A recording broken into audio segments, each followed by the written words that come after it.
교회로 부름받은 성도, 사도행전 22장 10절에서 16절까지 말씀, 하나님의 말씀으로 받으시면서 한 절 한 절 교독하겠습니다. 제가 먼저 읽겠습니다. 내가 이르되 주님 무엇을 하리이까? 주께서 이르시되 일어나 다메섹으로 들어가라. 내가 해야 할 모든 것을 거기서 누가 이르리라 하시거늘.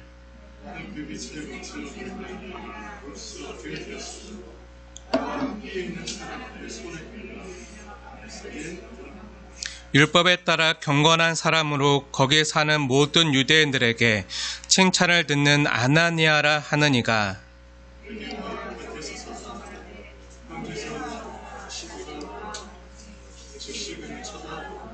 그가 또 이르되 우리 조상들의 하나님이 너를 택하여 너로 하여금 자기 뜻을 알게 하시며 그 의인을 보게 하시고 그 입에서 나오는 음성을 듣게 하셨으니,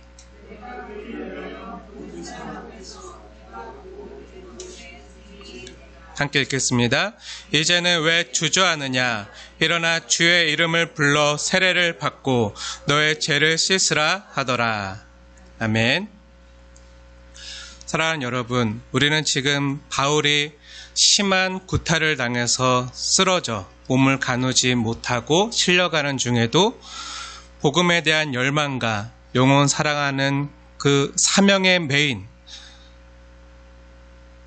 그 뜨거운 마음 때문에 다시금 천부장에게 말할 기회를 얻고 일어나 전하는 이야기를 함께 듣는 가운데 있습니다. 그때 바울이 전한 내용이 무엇입니까? 자신이 살아서 역사하시는 예수님을 만날 사건이었습니다. 지난주에 우리는 바울이 예수 믿는 자들을 잡아 죽이려 다메섹으로 가는 길에서 부활하신 예수님을 인격적으로 만난 사건에 대해서 자세히 나누었습니다. 바울의 핵심에 대해서 자세히 나누었는데요. 우리가 사도와 같이 모든 사람이 바울이 경험한 것처럼 하늘에서 환한 빛이 비치고 말에서 떨어지고 부활하신 예수님의 음성을 지금 우리가 듣는 것처럼 직접 듣는 이런 초월적이고도 신비한 경험을 모든 사람이 하는 것은 아니라 그랬습니다. 이것은 매우 소수의 특별한 사람들에게만, 역사상 매우 특별한 사람들에게만 허락된 것이었습니다. 하지만 중요한 것이 무엇입니까? 바울 사도나 우리나 회심한 모든 진실한 그리스도인들에게 꼭 있어야 하는 것은요, 살아계신 예수님을 전인격적으로 만나는 것이라고 함께 나누었습니다. 이것은요, 우리 삶에 직접적으로 찾아오시고 개입하시고 간섭하시는 하나님의 은혜로만 가능한 것입니다. 오늘 이 시간에도 선포되어지는 말씀을 통해서 주님을 인격적으로 만나시는 저와 여러분 되시길 주님의 이름으로 축원을 드립니다. 지난주에 나누고 싶었지만 시간이 허락되지 않아서 나누지 못했던 내용부터 우선 다루기 원합니다. 바울이 부활하신 예수님을 전인격적으로 만나는 회심을 경험하고 나서 바울이 주께 뭐라고 이야기를 했죠? 10절 말씀 함께 읽겠습니다. 시작.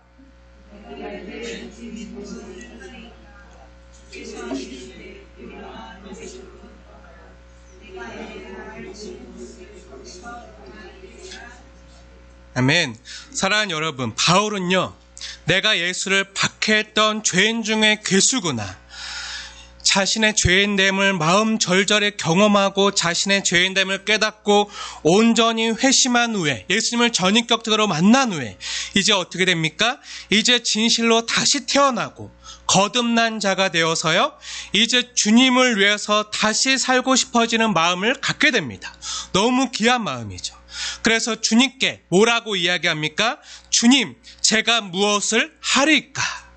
주님, 제가 앞으로 어떻게 살면 좋겠습니까? 무엇을 하면 좋겠습니까? 라고 여쭈어 봅니다. 그런데 예상치 못한 너무나도 놀라운 대답이요, 부활하신 주님으로부터 주어집니다. 예수님께서 뭐라고 말씀하시죠? 직접 말씀하지 않으세요. 다메섹으로 들어가라. 거기 가면, 그 다메섹 교회로 들어가면 그 교회에서 너에게 해야 될 일들을 가르쳐 줄 것이다. 주님께서는 바울에게 직접적으로 말씀하실 수 있었음에도 불구하고 직접 말씀해 주지 않으셨습니다. 너는 앞으로 이렇게 살아라. 이렇게 말씀하지 않으시고 어떻게 하죠? 교회로 들어가라.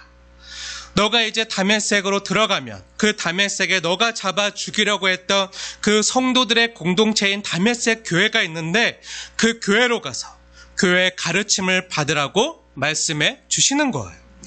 부활하신 예수님을 직접 만나는 놀라운 회심의 경험을 하는 바울에게 주님은 왜 직접 말씀하시지 않고 바울을 주님의 몸된 교회로 보내시나요? 그리고 그 교회의 가르침을 받게 하는 것입니까? 어찌 보면요, 교회는요, 죄인들이 모인 공동체예요. 불완전함이 많은 죄인들이 모인 공동체인 성도들과 교회 공동체를 통해서요, 주님께서는 바울을 인도하시길 원하셨고요. 또 오늘날 우리들을 주님의 말씀을 듣게 하시고 지도를 받아가도록 우리를 교회로 또한 이끌어 주셨습니다. 그렇게 이끌려간 다메섹 교회에서 바울은 어떻게 되죠? 바울은요, 그 다메섹 교회에서 그 교회 공동체 일원이 되는 세례를 받게 됩니다.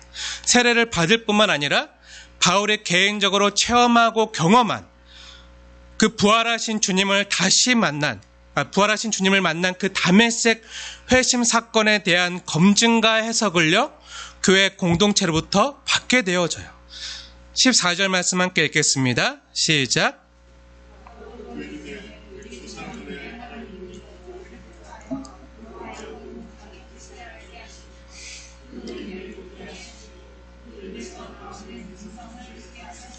아멘. 바울이 경험한 부활하신 예수님을 만난 그 귀한 체험이요, 그 다메섹 회심 사건이 우리 조상들의 하나님, 그 다메섹에서 나타나신 그 부활하신 주님이 우리 조상들의 하나님, 아브라함과 이삭과 야곱의 하나님, 모세와 다윗의 하나님, 구약에 나타나는 하나님이심을 검증해주고 해석해주고 있는 것입니다. 그걸 누가 하죠? 교회가 하는 거예요. 교회가 그 바울이 경험한 그 체험 사건을 바르게 검증하고 해석해 주고 있어요. 14절 말씀 자세히 보십시오. 우리 조상들의 하나님이 너를 택하였다고 하는데 여기에 너는 누구죠? 바울이죠. 바울입니다. 바울로 하여금 자기 뜻을 알게 하신다고 하시는데요. 여기 자기는 누구입니까? 자기 뜻. 누구의 뜻이죠? 하나님이십니다. 하나님의 뜻. 바울로 하여금 하나님의 뜻을 알게 하시며 그 의인을 보게 하시고, 그 의인이 누구죠? 부활하여 바울에게 찾아오신 살아계신 예수님이죠. 그 부활하신 예수님을 직접 보게 하시고 그 예수님의 입에서 나오는 음성을 직접 듣게 하신 것입니다. 이걸 교회가 검증하고 바울에게 해석해 주고 있는 거예요. 그렇게 하신 목적이 무엇입니까? 15절 말씀입니다. 함께 읽겠습니다. 시작.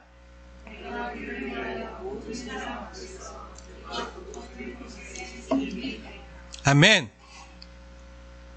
그 의인을 보게 하시고 또 그분의 음성을 듣게 하신 것, 무엇을 위해서입니까? 이것은 그를 위하여, 예수를 위하여, 모든 사람 앞에서 너가 보고 들은 것에 증인이 되게 하기 위해서다. 자세히 15절 말씀 자세히 보십시오. 여기서 내가는 누구입니까? 바울이죠. 그럼 그를 위하여는 그는 누구입니까? 예수님이십니다. 바울이 예수님을 위해서 이제 모든 사람 앞에서 바울이 보고 들은 것에 대한 증인이 되게 하겠다고 바울의 개인적인 영적인 체험을 교회의 가르침과 해석의 빛 안에서 그 개인적인 체험을요, 교회가 바르게 해석해 주고 있는 거예요. 예수님께서 바울이 제가 이제 무엇 하기를 원하십니까? 라고 예수님께 여쭤봤을 때 예수님께서는 그때 직접 너는 앞으로 이렇게 살아라, 이방인의 사도로 살아라 이렇게 말씀해 주실 수도 있었지만 그렇게 안 하셨습니다. 그게 훨씬 더 효과적이고 효율적일 텐데도요, 주님은 그렇게 안 하시고요, 교회로 들어가게 하셨고 그 교회로부터 말씀의 가르침을 받게 하시고 지도를 따라서 교회 공동체와 가르침을 통해서 개인적인 체험을 교회 해석과 그 빛 안에서 그 인도를 받게 하신 거예요. 이것을 아는 것이 매우 중요합니다. 개인적인 신비 체험을 하거나 입신을 하거나 천국에 갔다 왔다고 하는 사람들의 많은 간증을 제가 많이 들어봤어요. 정말 많이 들어봤어요. 그 중에 대부분은요, 그런데 성경과 맞지 않거나 오히려 반성경적인 간증을 하시는 분들을 제가 너무 많이 만나봤습니다. 어떤 분들은요, 이렇게 말씀하시는 거예요. 내가 지금은 가난하고 힘들게 살지만 하나님이 나를 천국에 보내셨는데 나의 집은 한 수만 평 되는 대저택, 황금으로 지어진 대저택에 살고, 내 하인들이 그 대저택에 나를, 시종 드는 하인들이 수백 명이 줄 서서 딱 있고, 그리고 나를 힘들게 했던 우리 회사의 사장, 그 사장은 예수는 믿었는데 너무 잘못 믿고 그래가지고 저기 개털 모자 쓰고 저희 개집에서 산다. 이런 간증을 정말 많이 들었거든요. 네. 그래서 천국 가서 좋은 짓 하려면 많이 이곳에서 헌신하고 봉사하고 열심히 신앙생활 해야 된다. 이런 말씀은 제가 고등학교 때부터, 예수 처음 믿었을 때부터 부흥회 때나 수련회 가서나 이렇게 많은 강사 목사님 통해서 많이 들었는데 아니죠. 아닙니다.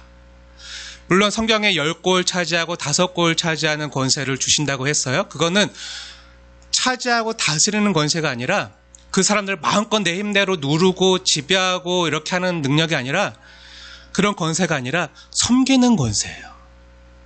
5골 섬기는 권세, 그런 영향력을, 그런 달란트를, 그런 은사를, 능력을 주신다는 거예요. 너무 잘못된 간증들이 너무 많아요. 천국에 직접 갔다 왔다고 하는 분들의 간증을 들어보면요, 그런 것들이 얼마나 많은지 몰라요.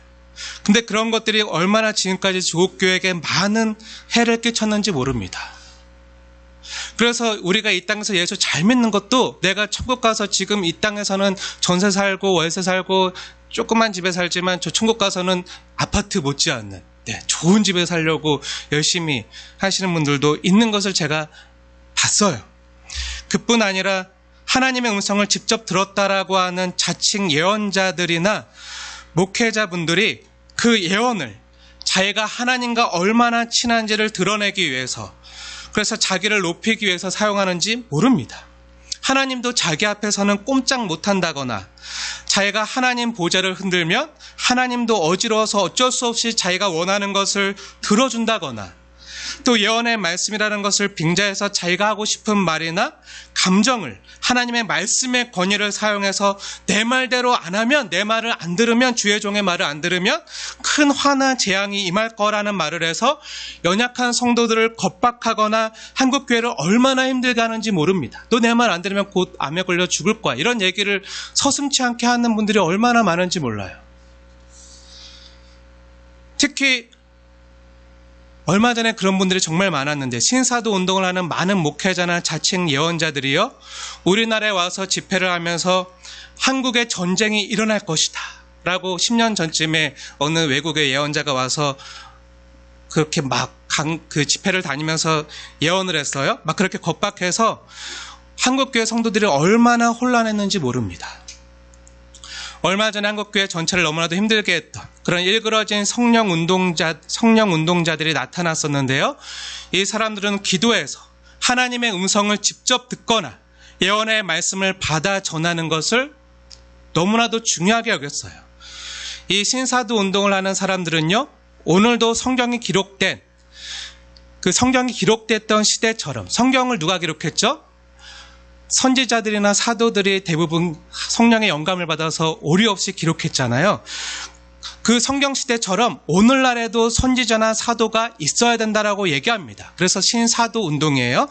그 선지자나 사도처럼 기도해서 신비 체험을 하는 가운데 하나님께 직접 받은 음성이나 앞으로 되어질 일들을 하나님이 자기에게만 특별히, 하나님과 친하기 때문에, 자기는 신령하기 때문에 그런 영적인 체험을 해서 자기에게만 그 예언을 알려주셨다고 말하면서 자신을 선지자나 사도의 권위에 올려놓아요. 그래서 이렇게 신령한 자신과 자신이 섬기는 교회나 기도원을 많은 사람들이 추종하고 찾아오도록 이렇게 이끌던 잘못된 성령운동이 한국교회에 굉장히 많았습니다. 이러한 잘못된 성령운동을 하는 사람들은요, 뭔가 보여지거나 들려지는 어떤 신비 체험이나 이때 감정적으로 느껴지는 경험을 굉장히 중요시하면서 성령의 사역이 눈에 보이는 것을 강조했어요.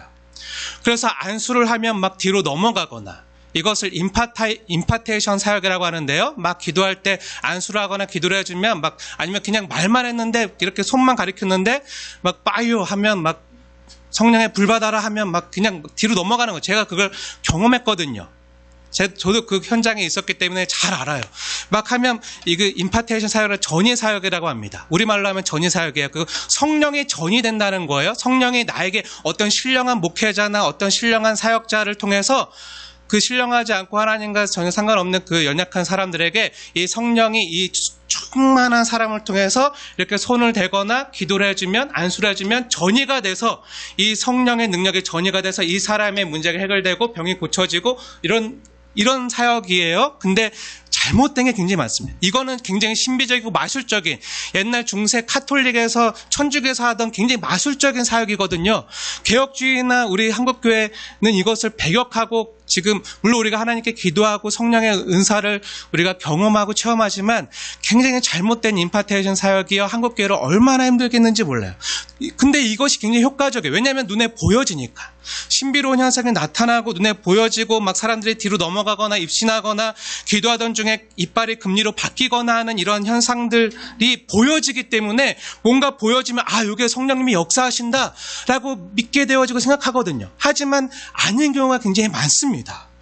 때론 성령의 기름 부음 사역, 임파테이션 사역, 이 전이 사역, 어노인팅 사역이라고 하는데요.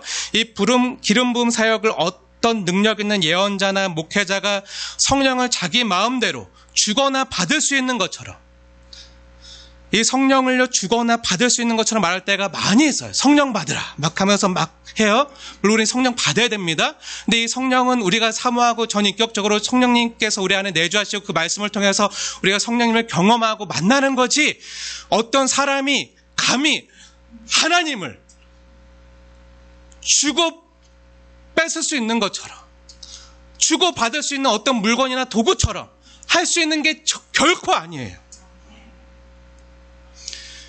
예수님이나 하나님이 아닌 이상 그 누구도 성령 하나님을 마음대로 주거나 받을 수 있는 자가 없습니다. 성령님은요 우리가 경배하고 예배해야 되는 하나님이십니다. 근데 우리가 성부 하나님이나 성자 예수님을 우리가 높이고 사랑해도 성령 하나님은 마치 물건 대하듯이 막 다룰 때가 많아요. 성령 받으라 이러면서 내가 막 어떤 사람이 막 줄 수 있는 것처럼 또 다시 뺏을 수 있는 것처럼 주고 받을 수 있는 것처럼 막 함부로 대할 때 너무 많습니다. 아니죠. 전인격적인 성령님을 함부로 막 대하는 거죠. 주고 받거나 그렇게 해서 자신의 영적인 권위를 높이기 위해서 사용할 수 있는 분이 결코 아닌 것입니다. 하지만 무엇보다도 신사도 운동하는 사람들이요 한국교회에 가장 큰 해악을 끼친 것은 이러한 신비적인 잘못된 성령 운동, 이런 성령 이해뿐만이 아니었어요. 그들이 가장 큰 해를 끼친 것은요 하나님의 말씀인 성경의 권위를 해쳤다는 거예요.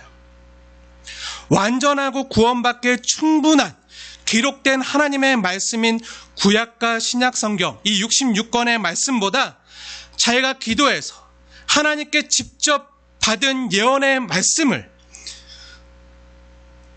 성경과 같은 권위로 올려놓거나 더 우월한 것처럼 전하는 거예요. 나는 신령해서, 난 능력이 있어서, 하나님께 기도하니까 하나님과 친해서 하나님이 나에게만 특별히 알려줬는데, 그런 것처럼 오늘날 하나님이 나를 특별한 주의 종으로 택하시고 오늘날의 사도요 선지자로 택하셔서 나에게만 이 예언의 말씀을 알려줬다는 거예요.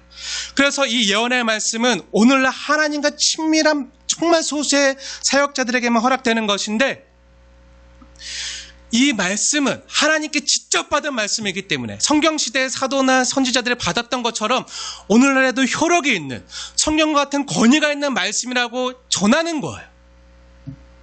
대한민국에 전쟁이 일어날 것이다. 그러니 회개하고 그 헌금을 바치고 어디에서 모여서 살아라. 아니면 어느 섬으로 가라. 막 이런 얘기를 하는 거죠. 굉장히 잘못된 일들이 너무나도 많았어요. 그렇게 기도해서 하나님과 신비적으로 통해서 하나님의 음성을 듣고 그것을 전하는 거니까 마치 성경 66권의 말씀만으로는 충분하지 않은 것처럼 그들이 전하는 거죠. 성경 66권의 말씀은 기록된 옛날 말씀이고 옛날 2000년 전에나 3000년, 4000년 전에나 그 성경 시대에는 그 사람들에게 필요한 말씀이고, 오늘날은 시대가 변했으니까 오늘날에 필요한 말씀은 오늘날 새롭게 하나님께서 예언자들을 통해서 말씀하시는데, 이 말씀이 성경과 같은 권위가 있는 능력의 말씀이라고 능력의 종들을 통해서 말한다는 거예요. 그래서 기도에서 신비적으로 하나님과 대화할 수 있는 하나님과 친밀한 자신의 말은 곧 하나님의 말씀이 되는 거죠. 하나님 말씀과 같은 권위가 있는 거예요. 그런데 그 말들이 대부분 성경과 맞지 않을 뿐만 아니라 오히려 하나님의 뜻과 다른 반성경적인 말씀뿐 아니라 주 예수님보다 어느 특정한 목회자나 예언자들을 높이는 말이 대부분이라는 것이 큰 문제가 되었습니다. 이제 대한민국에 큰 화가 미칠 거고 재앙이 임할 거니까 저기 피지 섬으로 가서 살아라. 막 어떤 은혜로 교회 목사님인가요? 네, 그 얘기해가지고 타작마당 임할 거다. 그러니까 피해라. 해가지고 막 자기가 하나님께 직접 받았다. 막 그래갖고 이런 일들이 굉장히 많이 있었어요. 그냥 자기를 위해서, 자기 유익을 위해서 자기 마음에 있는 것을 전하는 거죠. 구약 성경의 선지서들을 보면요, 많은 거짓 선지자들이 나옵니다. 그런데 그 거짓 선지자들의 특징이 무엇이죠? 하나님께 직접 들음이 없이 자기 마음의 생각과 감정대로 예언하는 자들이었어요. 하나님께 듣고 보는 것 없이 그냥 자기 소견에 옳은 대로 예언하는 것. 그것이 구약에 나타나는 거짓 선지자들의 일관된 특징입니다. 오늘 시대의 말로 하면 무엇이죠? 하나님의 말씀인 이 기록된 성경을 보고 묵상하고 말씀 연구 없이 그냥 자기의 마음의 감동과 사견대로 자기의 유익을 위해서 하나님의 말씀을 이용하는 자들이라고 할 수도 있을 것입니다. 성경 본문에 나타난 하나님의 진심과 본뜻과는 상관없이 그냥 자기가 하고 싶은 말을요, 성경 본문을 읽어놓고 그 성경 본문을 인용해서 전하는 거예요.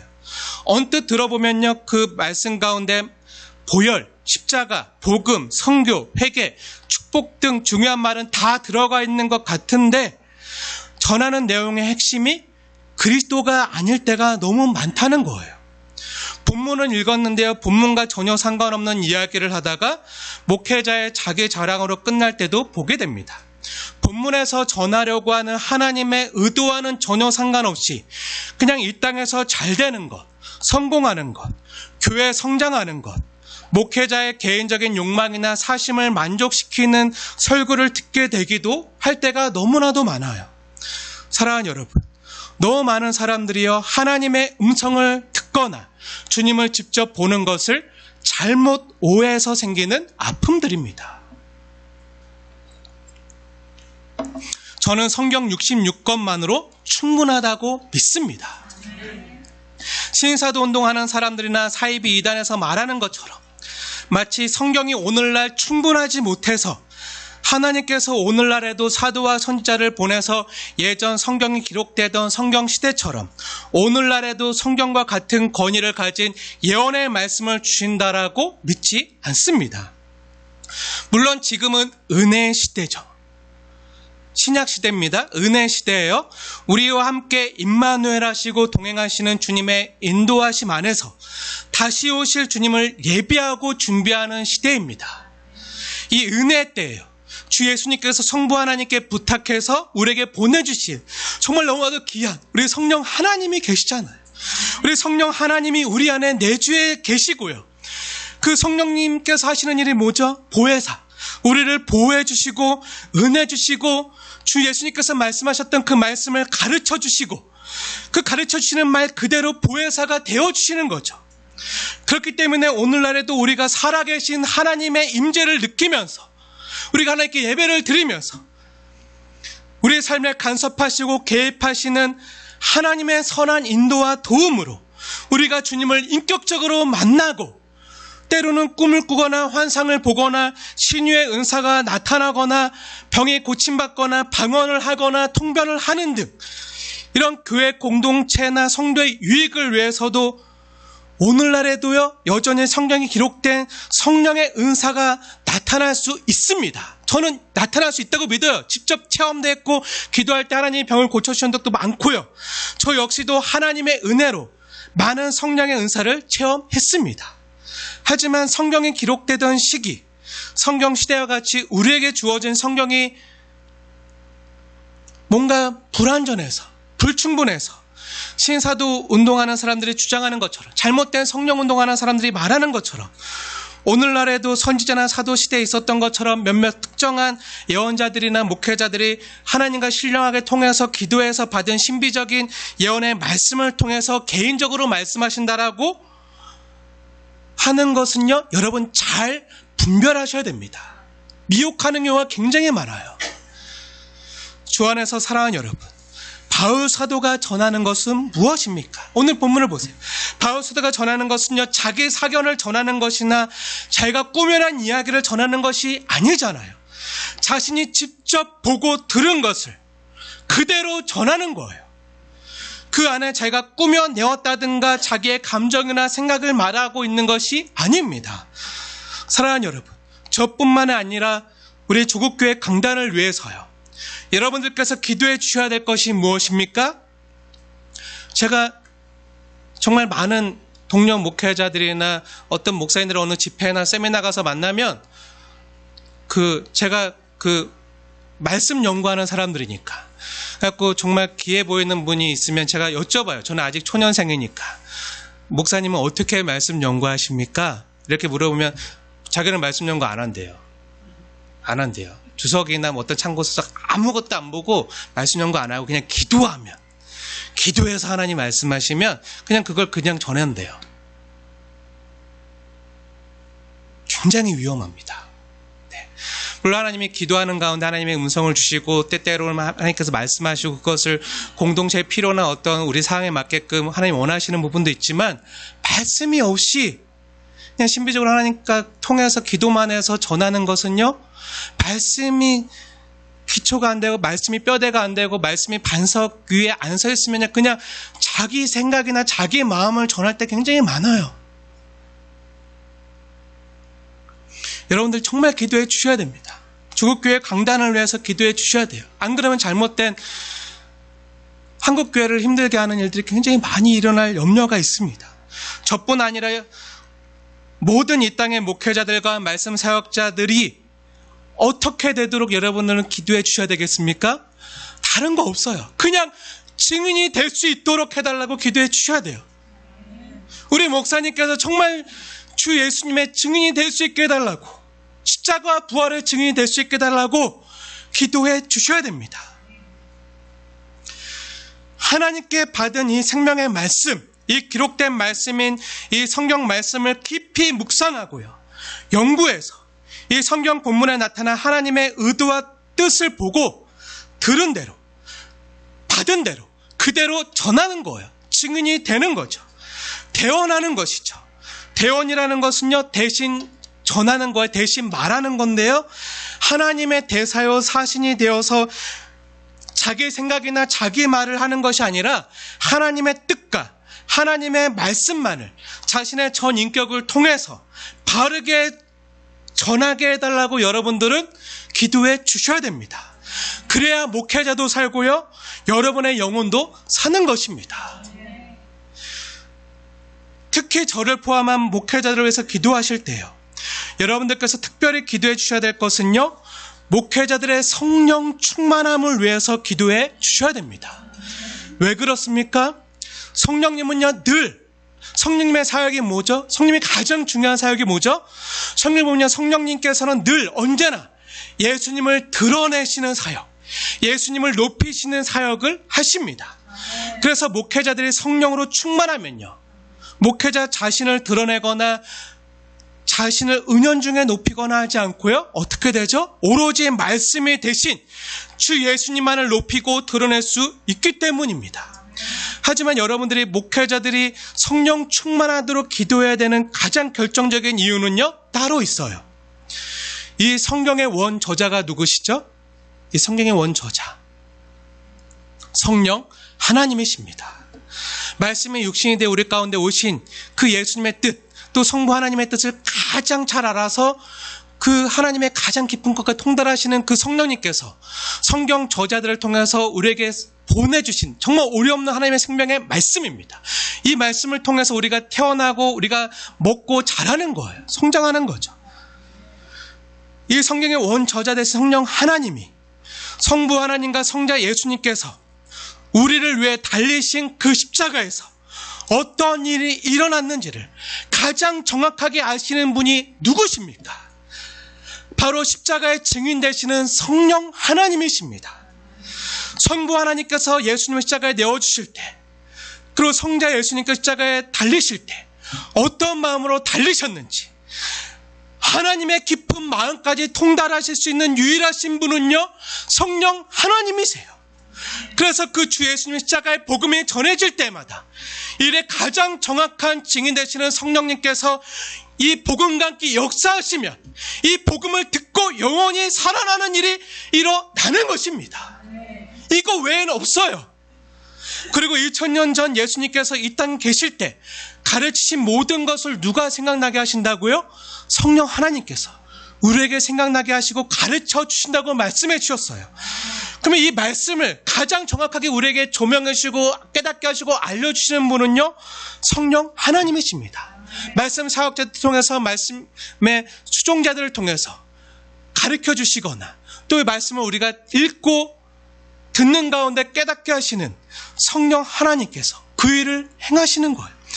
그렇게 여러분은 말씀의 수종자된 저와 같은 말씀 사역자들이요, 성령에 늘 충만해서 성령에 사로잡혀서 말씀을 전할 수 있도록 해달라고 기도해 주셔야 됩니다. 저뿐만 아니라 우리 조국교회 강단을 위해서 그렇게 기도해 주셔야 되는 거예요. 제가 지금 여러분들에게 기도를 요청드리는 그 성령 충만은요, 막 입신을 하거나 예언을 하거나 방언을 하거나 신비 체험을 목회자들이 잘할 수 있도록 부탁하는 것이 아님을 여러분들 잘 분별하셔야 됩니다. 물론 교회 공동체의 유익을 위해서 은사가 나타나시도록 성령님께서 충분히 오늘날에도 역사하실 수 있어요. 있지만 그것은 성령의 사역의 본질적인 것이 아닙니다.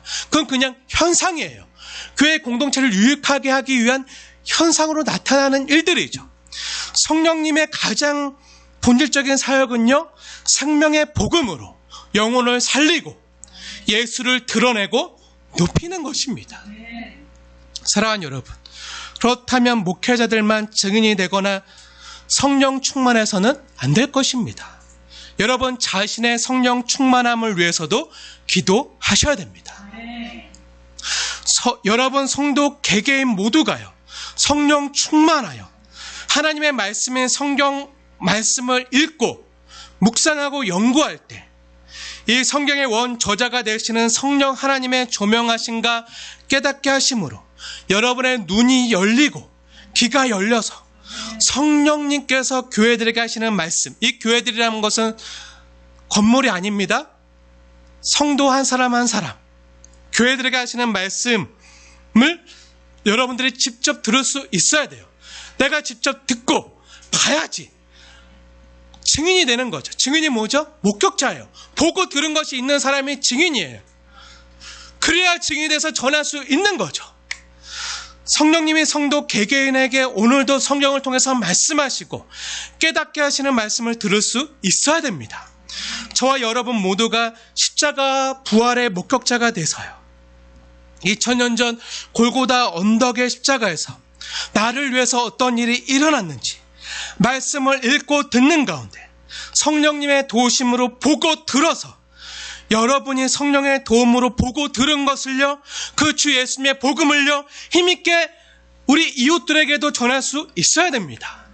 나를 위해서 이렇게 역사하신 주님께서 당신을 위해서도 이런 일들을 하셨습니다.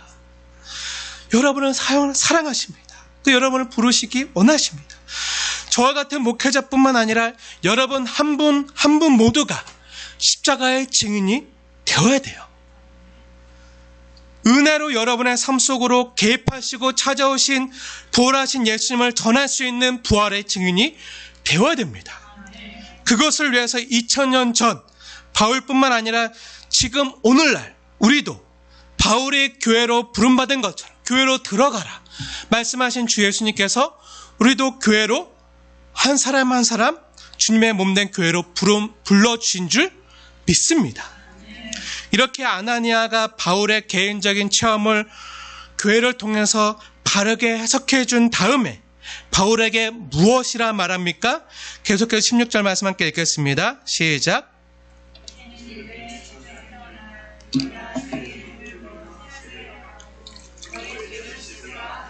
아멘. 사랑하는 여러분, 질문 드리겠습니다. 세례를 안 받아도 죄사함을 받을 수 있습니까? 없습니까? 꼭 세례를 받은 사람만 죄사함을 받나요? 세례를 안 받아도 구원을 받을 수 있습니까? 없습니까? 있습니다. 있어요. 우리를 위해 십자가에 달리신 주 예수님을 전 인격적으로 만나고 믿음으로 우리는 모두 은혜로 죄사함과 구원을 값없이 선물로 얻게 됩니다. 바울도 다메섹 도상에서 부활하신 예수님을 전 인격적으로 받아들였을 때, 모셔드렸을 때, 영접한다 그러죠. 그때 이미 죄사함과 구원을 받은 거예요. 그런데 왜 세례를 받으라고 아나니아가 권면하고 있죠? 왜 세례를 받는 것이 중요한 것이죠? 왜냐하면요, 바울을 공식적으로 교회 안으로 받아들이기 위해서예요. 교회 안으로 받아들이기 위해서. 바울을 위한 것이죠. 왜냐하면 그 전에 많은 사람들이 두려워했잖아요. 바울이 우리를 잡아 죽이려고 오는구나.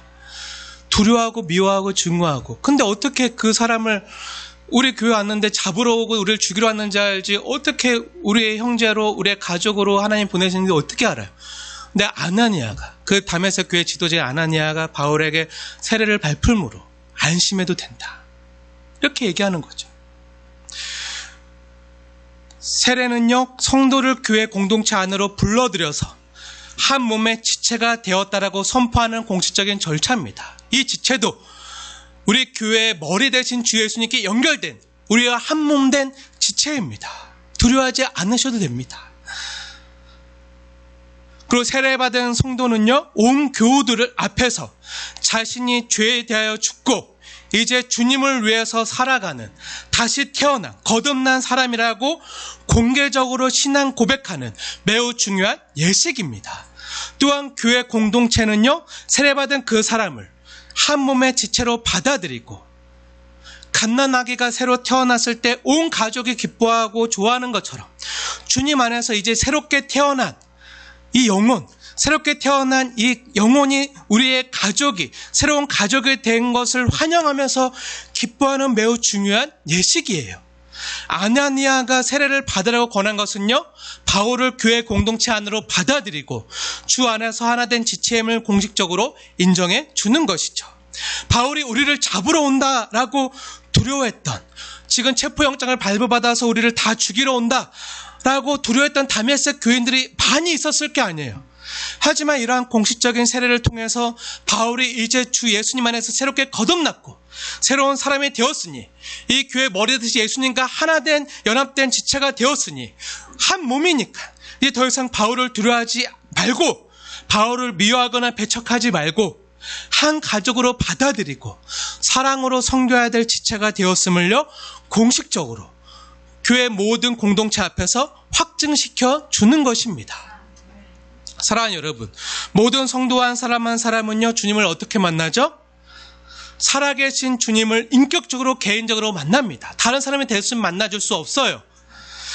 바울이 만난 것처럼 모든 성도들은요, 주 예수님을 다 개인적으로 만나지만 그 개인적인 경험은요, 교회 공동체를 통해서, 그 공동체에 의해서 그 진실됨이 확인되고 검증되고 또 교회 안에서 보호되고 또 바르게 교회의 머리 되시는 주님의 가르침을 따라서 인도함을 받는 교회의 한 지체로 구성될 수 있도록 인도함을 받게 되는 것이죠. 오늘 조국교회를 보면요, 너무나도 안타까운 것 가운데 하나가, 많은 신자들이요, 교회와 관계없이 개인적인 신앙생활을 한다는 거예요. 요즘 코로나로 인해서 예수를 믿는다고는 말하지만 교회는 안 나가는 성도들이, 신자들이 너무나도 많아요. 그냥 교회와 상관없이 개인적인 종교 생활로 만족하는 신자들이요 너무나도 많아졌다고 합니다. 이미 가나안 교인들이 200만 명이 이미 전에 있었는데 오늘날에는 500만 명이 넘어간다는 통계도 있어요. 그만큼 그냥 교회 안 나가고 내가 개인적으로 신앙생활하는 것으로 만족하는 개인적인 성도들이, 나 혼자 신앙생활하는 성도들이 너무나 많아졌어요. 아닌 것이죠. 그래서는 안 되는 거죠. 내 옆에 있는 지체의 아픔이나 어려움은요 나와 상관이 없는 거예요. 그냥 내가 주님 믿어서 행복하고 나만 복 받으면 그만인 것으로 만족하는 신자들이 너무나도 많아졌습니다. 그래서 안 됩니다. 그것은 굉장히 위험한 것이죠. 그것은 종교 생활일지 몰라도요 믿음 생활은 아니에요. 은혜 생활이 아닌 거죠. 그것은 건강한 은혜 생활이 아닌 거예요. 하나님은 늘 교회로, 우리 예수님께서는 늘 교회로 들어가라 말씀하셨습니다. 그리고 교회 가르침과 지도를 통해서 공동체와 함께 머리 대신 주 예수님이 주인 되시고 가르치시는 대로 그 교회 공동체는요 함께 그 주님의 가르침, 말씀의 가르침을 받아서 함께 아파하고 함께 즐거워하고 함께 웃으면서 함께 움직이는 공동체로, 그리스도의 몸으로 기능하도록 하나님께서는 이 땅에 교회를 남겨두신 거예요. 함께 세워가도록. 모든 성도는요 이렇게 주님을 인격적으로 개인적으로 경험하고 만나지만요 온전한 핵심을 한 후에는 교회 공동체를 통해서 인도함을 받고 지도를 받아서 믿음이 자라가도록 주님께서는 그렇게 디자인하시고 그것을 위해서 이 땅에 교회를 남겨두셨습니다. 물론 교회 안에 들어오면요 처음엔 다 멋있는 것 같고 세련된 것 같고 막 그렇게 보여도 조금 지나면 다 알게 되죠. 옆에 있는 지체의 연약함이 보여요. 기질도 보이고요, 성격도 보이고요, 아 나랑 정말 안 맞아. 약함도 보이고요, 장단점도 다 보이고, 나랑 별다를 거 없네. 네, 굉장히 거룩한 사람인 것 같았는데 아니네, 냄새 나는 사람이네, 나 별다를 거 없네 하면서 실망할 수도 있어요. 그래서 그 냄새나고 고약한 고약한 냄새가 나는 그 연약한 사람을 통해서 때로는 실망할 수도 있지만 주님의 방법이 뭐죠? 그 연약한 사람, 냄새나는 사람들, 막 금가 있고 이도 몇 개 나가 있는 그 연약한 사람들을 통해서 주님은 그 공동체를 말씀으로 치유하시고요, 회복시키시고 그 공동체 안에, 그 질그릇 안에 가장 귀한 보배 되신 예수님을 담아주시고 그 예수님의 말씀의 가르침을 통해서 강하게 하시면서 그 지혜 없는 자들로, 그 약한 사람들로, 약하기 때문에 주님의 십자가에 도만 붙들고 주님의 도우심만 의지하는 그 사람들을 통해서요 주님은 주님의 일을 이 땅에 이루어 가시는 거예요. 어려 보이고 아둔해 보이고 보잘것 없어 보이는 그런 사람들을요 주님은 사용하시는 거예요. 내가 돈이 많아서, 내가 똑똑해서, 내가 신분이 귀해서 이런 일을 한 것이다 라고 그 누구도 자기를 높이지 못하도록, 자랑하지 못하도록 오직 주 예수님만 자랑하고 주 예수님의 이름만 높임받을 수 있도록 어리고 연약한 죄인들을 부르셔서 강한 자, 부한 자, 문벌 좋은 자들을 부끄럽게 하시며 그렇게 이 땅에 하나님 나라를 이루어 가시는 그 일을요 지금도 계속해 나가시는 거예요. 어찌 보면 내 옆에 있는 지체가 조금 부족해 보이거나 신앙적으로 조금 어려 보일 수 있어요. 어린아이 같고요, 아무런 힘이 없는 것 같아 보일 수도 있지만요 그 지체와 형제 안에 그리스도의 영이 있는 사람은요 그 자체로 너무 귀한 거예요. 오늘부터 우리 주일 성경학교를 하는데요 어려도요 그 안에 예수님의 영이 있으면요, 성령님이 내주하시는 어린이라면요 그 자체로 너무 귀한 거예요. 완벽한 거예요. 그 자체로 완전한 인격체죠. 그리스도의 형상으로 지음받아져 가는 인격인 거예요. 사랑하는 여러분, 초대교회를 생각해 보세요. 초대교회. 이 땅에 그리스도께서 교회를 처음 세우셨을 때 교회와 성도는요 형편없어 보이고 약해 보였어요. 그냥 바람만 훅 불며 꺼질 것 같이 약했던 교회였지만 그 교회도 그리스도의 몸이고 그리스도의 충만이다. 그리스도로 충만한 교회는, 아니 그리스도만으로 충만한 교회는 마치 어린아이가요, 우리 유아가 아빠와 엄마의 사랑만으로 충분해서 자라가는 것처럼 점점 성장해 가는 거예요. 교회는 연약한 죄인들이 모인 곳이지만요, 충만한 하나님 아버지의 사랑과 은혜로 점점 건강하게 생명의 양식을 먹으면서 조금씩 성장해 가는 공동체예요. 그렇게 저와 그리스도의 몸된 성도 여러분 자신도요, 하나님의 생명의 양식을 먹으면서 또 교회 공동체의 사랑을 경험하면서 갓난 아기가 엄마 아빠의 사랑으로 충만하게, 그리고 그것으로 충분해서 잘 자라가는 것처럼 교회도 자라가는 거예요. 그러니 저와 여러분의 성도로서의 건강한 성장이요, 꼭 교회의 건강이고 성장임을 잊지 마시기 바랍니다. 많은 사람들이 건강한 교회를 찾아요. 아니죠. 내가 건강한 성도가 되면 교회는 건강해지는 거예요. 사랑하는 여러분, 교회의 생명이 어떻게 유지됩니까? 어떻게 유지되죠? 교회가 어떻게 유지되죠? 돈으로 유지됩니까? 건물로 유지됩니까? 사람의 힘과 능력으로 유지됩니까? 아니죠. 아닙니다. 교회가 세상 속에서 생명력을 가지고 유지될 수 있는 것은요, 교회 속에 있는 그 생명이요, 부활하신 그리스도의 생명이 교회 안에 있기 때문입니다.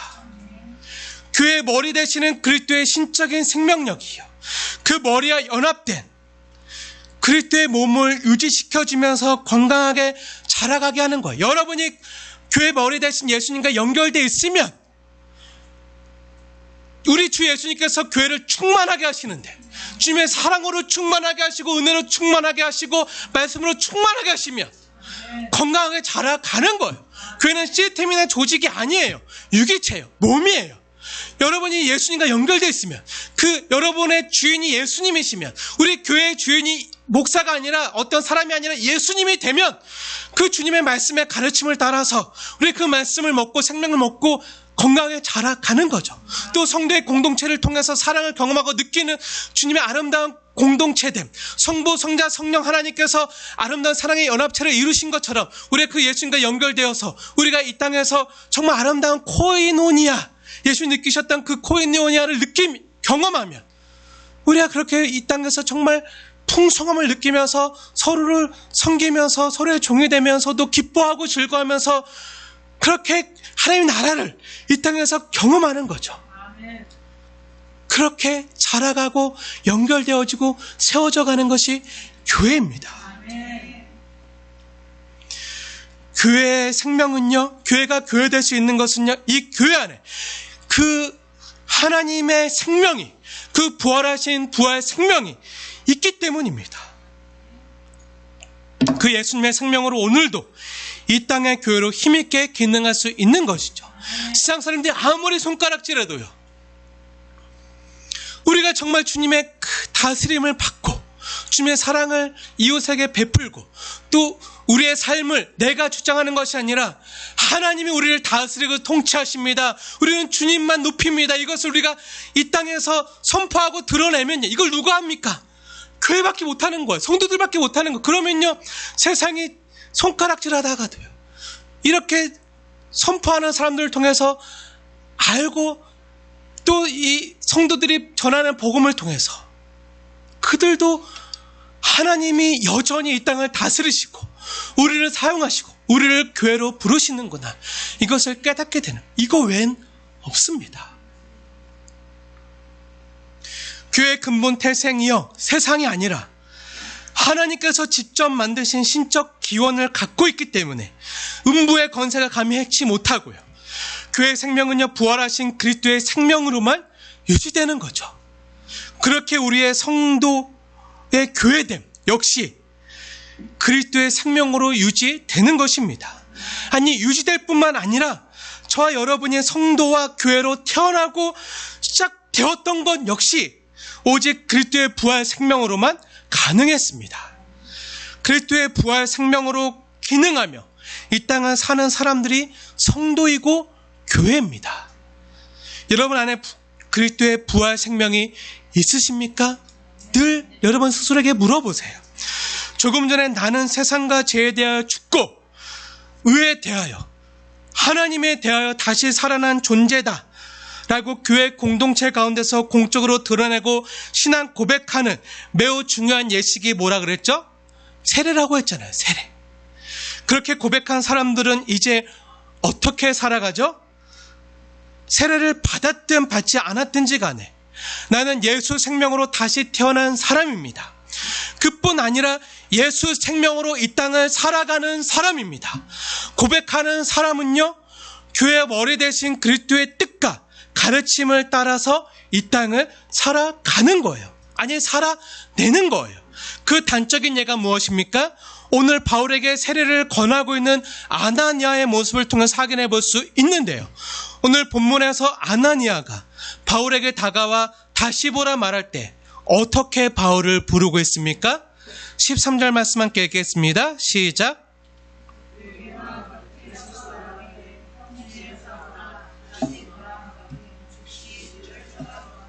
아멘. 뭐라 말하죠? 형제 사울아. 우리가 주목해 봐야 될 호칭이요, 바로 형제 사울아입니다.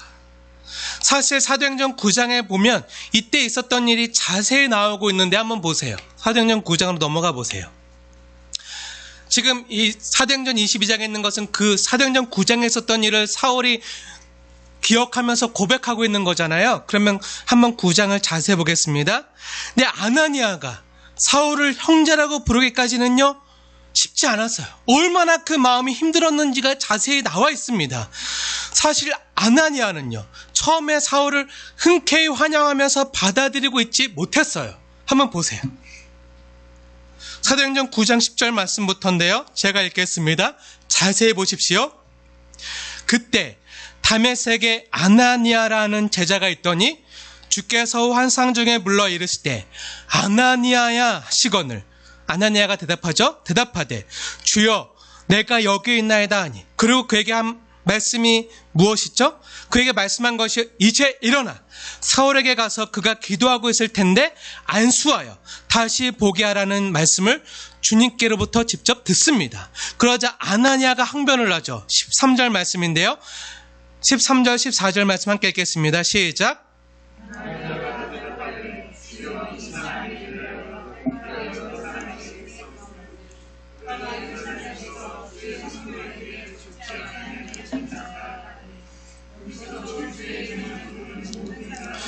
결박할 권한을 대제사장들에게 받았나이다. 누가 이 말을 하고 있죠? 누가 이 항변을 하고 있죠? 아나니아가. 주님이 그런데 직접 말씀하셨잖아요. 주님께서 직접 말씀하셨지만 아나니아가 뭐라고 하죠? 안 된다는 거예요. 아니, 원수를 어떻게 도울 수 있겠습니까? 여기서도 주의 이름을 부르는 모든 사람을 결박할 권한을, 체포영장을 발부받아서 지금 오고 있는 이 사람을 우리가 어떻게 도와줄 수 있겠습니까? 안 됩니다. 그가 우리에게 한 일을 잊으셨습니까? 얼마나 교회를 핍박하고 믿는 자들을 잡아 죽였습니까? 그 사울이 어떠한 사람이며 무슨 짓을 한 사람인지 주님께서 몰라서 이런 말씀을 저에게 하고 계신 것입니까? 이런 말이죠. 아나니아는요, 오늘 우리가 함께 읽은 성경 본문인 사도행전 22장에 보니까 뭐라고 나와 있죠? 매우 경건한 사람이고 신실해서 모든 사람들에게 칭찬 듣는 사람이라고 소개되어 있어요. 매우 경건해서 하나님을 경외하며 두려워할 줄 알았던 사람이었습니다. 그렇게 하나님을 경외하고 하나님을 사랑하고 두려워하는 사람인데 하나님이 말씀하셨는데도 안 된다는 거예요. 왜 그렇습니까? 아픔이 있어서죠. 상처가 있기 때문입니다. 아니, 하나님, 저 사람이 우리한테 한 짓을 모르십니까? 잊으셨습니까? 우리가 그렇게 하나님께 부르짖었잖아요. 도와달라고, 살려달라고, 건져달라고, 신원해달라고, 저 악한 사람, 저 대적자들 신원해달라고 그렇게 기도했던 것을 하나님 우리 기도는 안 들어주시고 그 사람을 용서하는 것도 모자라서 가서 도와주라고요? 그냥 그 사람이 저한테 한 것 잊으라면 잊겠습니다. 그리고 용서하라면 용서하겠습니다. 그런데 그 사람을 찾아가서 도와주라고요? 아니, 그 사람이 나한테 찾아와서 사정해야 그때 못 이기는 척 당신이 제게 행한 아픔과 제게 행했던 많은 그 일들과 상처를 잊을 수는 없지만 그래도 주님이 용서를 하시니 주님의 사랑으로 용서해 드리겠습니다. 이렇게 말하는 것도 아니고 오히려 제가 찾아가서 그 사람을 위해서 기도해주고 도와주라고요? 아니, 어찌 그럴 수 있겠습니까? 주님께도 전혀 도움이 되지 않을 그런 사람입니다. 지금까지 주님께도 해만 됐잖아요. 도움이 되지 않은 사람이에요. 그리고 그동안 그 사람에게 고통받아온 우리는 무엇입니까? 저는 무엇입니까? 왜 하나님 그 사람만 편애하십니까? 왜 그 원수만? 그 사람만 편애하시고 좋아하는 거죠. 이렇게 말하는 거죠. 이렇게 항변하고 있는 거예요. 이에 주님이 뭐라고 대답하십니까? 사도행전 9장 15절 말씀 함께 읽겠습니다. 시작.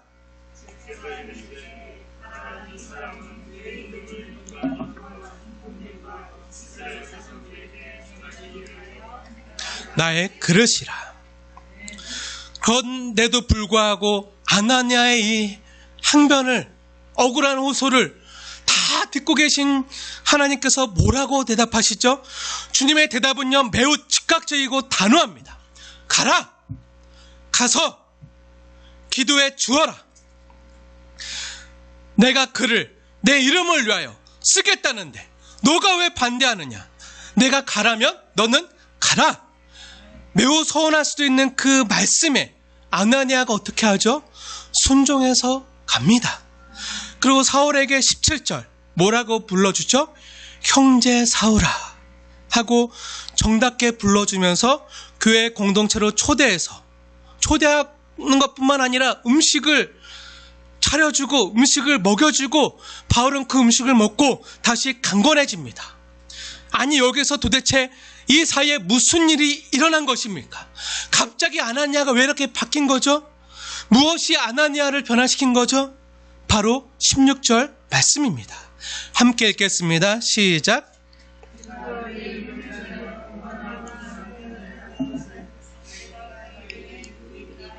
아멘. 그가 내 이름을 위하여 얼마나 고난을 받아야 할 것을 내가 그 바울에게 보이리라. 왜 아나니아가 순종해서 가서 기도해주고 형제라 불러주고 이렇게 데리고 와서 밥을 먹여주고 힘을 얻게 하죠? 아, 잘됐다. 이제 바울은 이제 고난을 받아야 돼. 지금까지 우리 힘들게 했으니까 앞으로 고생길이 펼쳐진 그런 쌤통이다. 그러면서 나 앞으로 고난 받으니까 많이 먹고 힘내서 고난 받아. 이럴 게 아니죠. 아니죠. 성경 잘 보셔야 됩니다. 아나니아는요, 전에 그렇게 생각했어요. 사울은 절대 변할 수 없는 사람이다. 저 사람은 정말 구제불능이다. 저 사람은 정말 짐승 같은 사람이다. 이렇게 사울에 대해서 고정관념에 사로잡혔던 그 아나니아가 예수님의 말씀을 듣고 깨닫습니다. 예수님이 뭐라 그러죠? 16절에 내 이름을 위하여. 그가 내 이름을 위하여. 내 이름, 누구의 이름입니까? 예수의 이름입니다. 예수님의 이름, 자기 백성을 저들의 죄에서 구원할 자, 그 이름을 예수라 하라. 근데 아나니아가 그 이름 때문에, 예수님의 이름 때문에 은혜로 구원을 받았거든요. 나 같은 죄인도 용서하시고 영적으로 다 파산하고 구멍난 나를, 내가 나의 죄 때문에 하나님의 진노와 형벌과 저주를 다 받아내야 함에도 그 죄의 바다에 빠져서 허우적거리면서도 잘 사는 줄 알고 착각했던 나를 하나님께서 나를 사랑하셔서 그 예수를 이 땅에 보내시고 그 죄의 바다에 보내시고 나를 그 바다에서 건지셔서 죄와 사망에서 건지셔서 예수 십자가에 내어주어 십자가에 달아 내 대신 고난받게 하신 것, 예수님이 나를 위해 얼마나 고난을 받으시고 얼마나 나를 사랑하셨는지, 내가 예전에 나도 사울 같은 자요, 짐승 같은 자요, 영적으로 파산한 자였는데, 죄와 버타면 죄를 탐닉하던 자였는데, 나 같은 사람도 용서하시고 사랑하신 하나님이 그 누군들 용서하실 수 없으시겠는가? 나를 구원하신, 나에게 은혜를 베푸신 하나님이 그 누구도 용서하실 수 없으시겠는가? 이렇게 예수님의 십자가의 사랑과 예수 이름에 담긴 예수 이름이 능력입니다. 예수 이름이 복음이에요. 이 예수 이름에 담긴 복음의 능력을 정말 인격적으로 먼저 경험한 사람, 그 예수 이름의 능력을 체험한 사람, 그 아나니아는요, 그 저와 여러분은요, 그 주님의 말씀에 순종할 수 있는 능력을 갖게 되는 사람이 되는 거예요. 사랑하는 여러분, 사람 용서하는 것이 얼마나 어렵고 힘듭니까? 아시잖아요. 용서를 하는 것보다 용서를 구해야 되는 일이 더 많은 저이지만요, 이런 저 역시요, 누군가를 용서한다는 것이 정말 쉽지 않다는 것을요, 경험상 잘 알고 있습니다. 사람 사랑한다는 것은요, 우리 힘으로 안 됩니다. 더군다나 용서한다는 것 너무 힘들어요. 기적이에요. 안 돼요. 특히 원수를 용서하고 사랑한다는 것은요, 정말 쉽지 않아요. 내면에 진실한 변화가 있어야 비로소 그 사람을 불쌍히 여기며 긍휼히 여기게 되는, 물론 그 죄는 미워하고 그 죄는 하나님의 정의와 공의가 필요하지만 그 사람을 용서하는 것은요, 정말 쉽지 않아요. 이 내면의 진실한 변화는요, 우리 예수님의 그 이름의 능력이 있을 때, 그 예수님의 십자가의 복음이 있을 때 가능해지는 기적입니다. 은혜만으로 되는 거예요. 하나님은요, 단순히 사울을 귀히 여기시는 것만이 아니라 이 아나니아와 다메섹 교회 공동체를 너무나도 귀히 여기시고 사랑하셨기 때문에 하나님의 은혜의 크기가 얼마나 크신지, 또 하나님의 그 지극한 사랑의 깊이가 얼마나 깊고 높고 넓은지를요, 몸소 깨닫게 하신 거죠. 그뿐 아니라 주 예수님의 교회를 수백 개, 수천 개나 개척하고 수십만의 사람을 주 예수님께 돌아오게 하면서 신약 성경의 반 이상이나 써서 보냈던 그 사도 바울을 처음으로 안수하여 기도해서 세워준, 또 음식을 먹여서 힘을 얻게 하고 강건하게 해준 또 그렇게 위대한 사람으로 처음 그 은혜를 베풀 수 있는 공동체가 될 수 있도록 택했던 그 사람이 아나니아하고 다메섹 교회 공동체였습니다. 그 은혜를 주신 거죠. 주님의 은혜를 깨달은 아나니아가 사울에게 가서 처음 한 말이 뭐죠? 그래서 그 은혜를 깨달아지니까, 그 예수님의 이름 안에 있는 그 복음의 능력이 깨달아지니까 형제 사울아 라고 불러줄 수 있었던 거예요. 이 왼수 사울아가 아니라, 우리 집안에도 많죠? 이 왼수 사울아가 아니라 정말 사랑을 담아서, 애정을 담아서 형제 사울아, 하나님께 원수짓하며 살았던 나, 원수 같았던 나도 예수님의 십자가의 사랑을 입었는데 형제 사울아 하면서 가족으로 대주는 것이죠.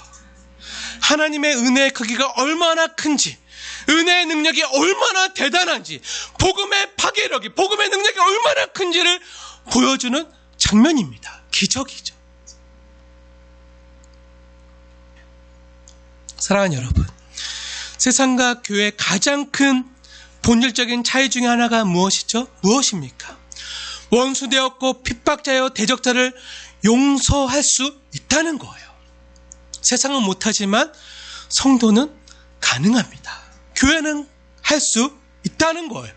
아나니아가 사울을 찾아가서 기도해주고 형제 사울아라고 불러주면서 용서할 뿐 아니라 자기 공동체로 형제로 세례를 베풀어서 받아들여주고 있다는 거예요. 형제로 불러준다는 것은 뭐죠? 가족으로 여겨주고 받아들여주고 있다는 거예요. 형제로, 가족으로. 원수된 자를 가족으로 받아들여주는 것이죠. 이것은 세상은 못합니다. 오직 은혜를 알고 예수 그리스도의 이름의 복음의 능력을 경험한 성도와 교회만이 할 수 있는 가장 귀한 일 중에 하나인 거죠.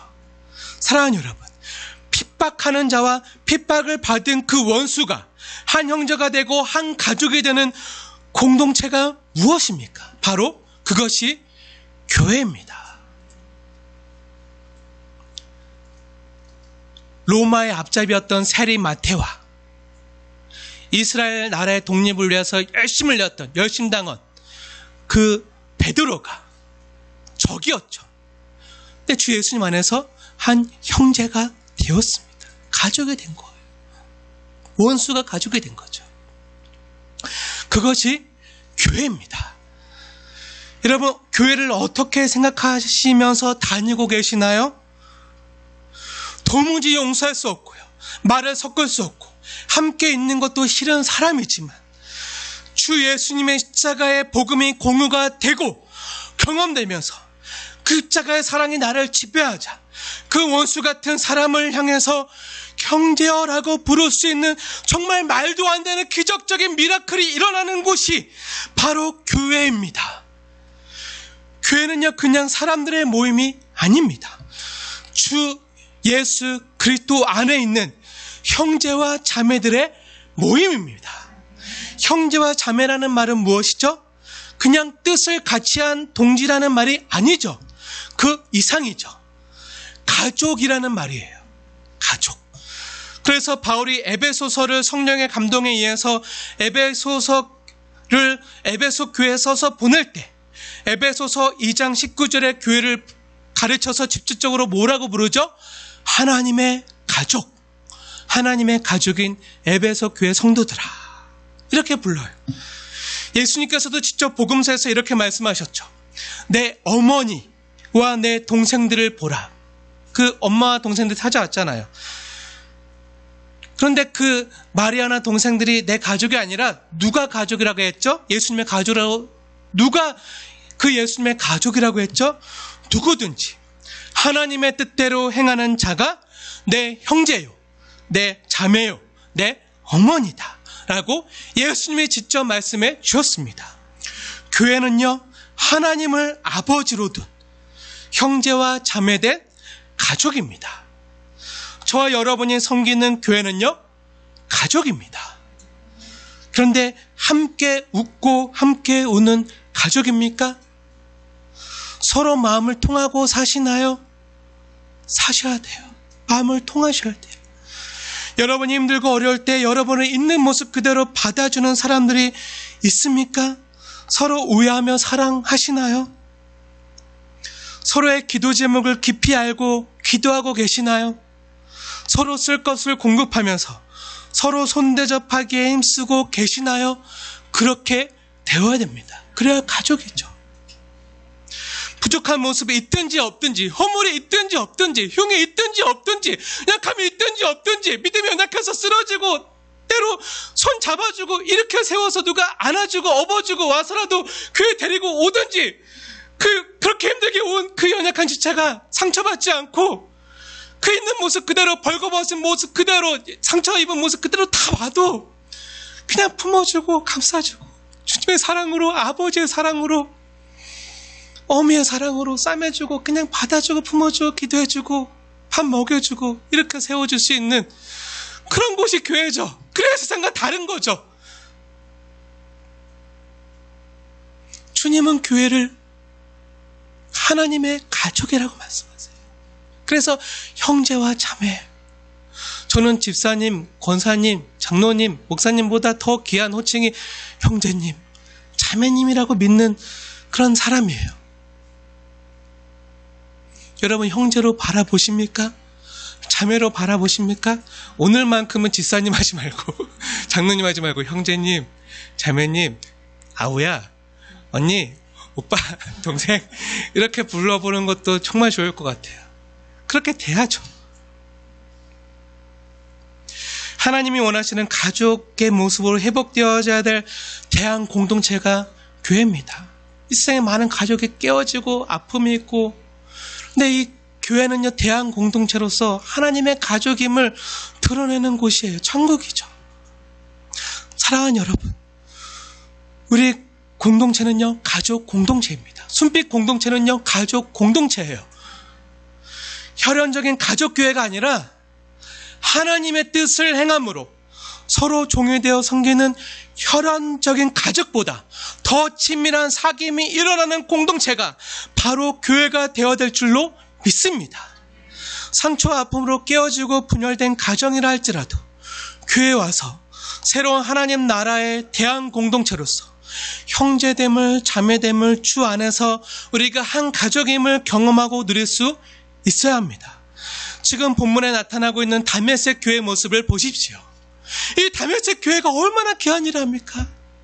지금 이 사울이요, 여기 초청을 받아서 한 공동체가 되고 세례를 받아서 또 이들이 차려주는 밥을 먹고 힘을 얻어서 강건해져서 하나님의 말씀을 다소에 가서 3년 동안 깊이 연구하고 기도하면서 그러 나가서 복음을 전하잖아요. 1차, 2차, 3차 복음을 증거하는 사람들은 수만 교회를 세우고 수십만을 주께로 인도하는 귀한 일을 하잖아요. 이 가장 귀한 일을 쓰임받은 가장 첫 번째 귀한 공동체가 바로 이 가족 공동체, 다메섹 교회 공동체를 통해서 하나님은 이것을 허락하시고 사용하신 거죠. 얼마나 은혜입니까? 우리가 지금 우리 순빛교회에서 이 일을 하나님께서는 오늘도 행하시길 원하는 거예요. 오늘부터 주일 성경학교를 하는데요, 이곳에서 우리 아이들이 집에서 때로 상처를 받고 어려움을 당하고 힘들어도요, 이곳에 왔는데 엄마 아빠들이 너무 많은 거예요. 집에서는 안 그런데 우리 교회 오니까 엄마 아빠가 너무 많아서 다 품어주고 사랑해주고 쓰다듬어주고, 네, 이렇게 간식은 비록 못 주지만 간식 못 줘서 어떡하지 안타까워서 여기서 못 줘도 데리고 나가서 사주고, 네, 이런 일들이 많은. 그래서 정말 그것뿐만 아니라 기도해주고 안아주고, 그리고 정말 말씀으로 잘 자라고 예수님 인격적으로 만나서 정말 다음 세대 정말 하나님 나라의 거목으로, 하나님 나라의 일꾼으로 세워지는 그런 자녀들이 되게 달라고 기도해주면요, 여러분은 다음 세대의 사도 바울을 키워내는 엄마 아빠의 역할을 감당하시는 거예요. 그런 교회 공동체로 쓰임 받는 거예요. 우리 유아가, 우리 하랑이가, 우리 주희가, 우리 다은이나 하은이가 그런 일꾼이 될 수도 있는 거예요. 승은이나 다빈이, 우리 교회에 온 많은 지체들이, 어린이들이. 오늘 다은이가 친구 전도해서 같이 오려고 했는데 휴가 가서 못 왔대요. 다음 주에 데리고 올 수 있도록 기도해달래요. 그럼 그 아이가 처음 왔지만 이 교회에서 천국을 맛보면, 하나님 나라를 경험하면, 와, 교회 진짜 좋다. 엄마가 반대, 포로란다, 어디 가? 가지 마! 그래도 엄마 나 교회 갈 거예요. 엄마도 같이 가요. 막 이런 일들이 일어날 수 있는 교회가, 우리 교회가 될 수 있어야 됩니다. 하나님께서 초대 교회 가운데 다메섹 교회를 통해서 분명히 그 일을 행하실 수 있는 능력의 하나님이시라면요, 지금도 할 수 있는 하나님이십니다. 주님이 주인 되셔서 주님이 목회하시고 우리가 그 주님의 목양을 받고 말씀의 가르침을 받고, 여러분뿐만 아니라 저 또한 그 주님의 목양을 받고 주님의 말씀의 다스림을 받아서 그 말씀을 바르게 대언하고 또 여러분 그 말씀대로 순종하고, 그렇게 우리가 정말 주님의 가족 공동체로서 이 땅에서 기능한다면 충분히 가능한 줄 믿습니다. 그러려고 주님께서 자신의 핏값으로 세우신 교회가 바로 우리 순빛교회이기 때문입니다. 자신의 생명값으로 세우신 이 땅의 유일한 기관이요, 우리 교회뿐만 아니라 이 땅에 있는 많은 주님 몸든 지역 교회들, 주 예수님을 주로 모신 주님의 하나된 교회이기 때문이에요. 예수님께서는 지금도 성경적인 교회를 이 땅에 세워가실 수 있는 전능하신 하나님이십니다. 주님은 그것을 우리 한 사람 한 사람의 손과 발을 통해서 이루어가길 원하시는 거예요. 우리 순빛교회가요, 주님의 뜻이 하늘에서 이루어진 것처럼 이 땅에서 이루어지는 그런 교회가 되어지길 소원합니다. 그래서 우리 자신이 행복하니까 스스로 전도하는 교회, 말씀으로 샘을 얻고 맛있게 먹어서 건강해져서 교회에서 받은 은사대로 섬기는 것이 보람돼서 참된 행복을 느끼는 성도, 멀리서도 주님이 다스리시고 주인 되신 이 교회 오는 것이 행복하니까 그 어디에 있든지 주님을 기억하면서 예배에 나오고, 비바람을 뚫고서라도 나오고, 피치 못한 사정이 있어서 못 나오더라도, 멀리 지방에 출장 가고 휴가를 가 있더라도 온라인 예배를 통해서 말씀의 교제를 나누고, 또 될 수 있으면 힘써 교회 예배당에 나와서 성도의 사귐을 가지고 머무는 것이 너무나도 행복한 성도, 비록 어쩔 수 없이 식탁 교제를 못하고 이 교회 안에서 간식이나 다가를 못해도 나가서라도 따로 만나서 성도의 교제, 친밀한 교제를 나누고 기도 제목을 나누고 문자나 카톡을 통해서라도 이렇게 서로의 기도 제목을 나누면서 정말 풍성한 성도의 교제가 있는,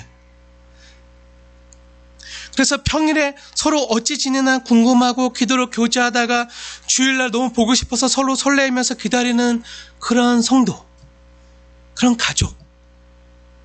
주일이 빨리 되었으면 좋겠다.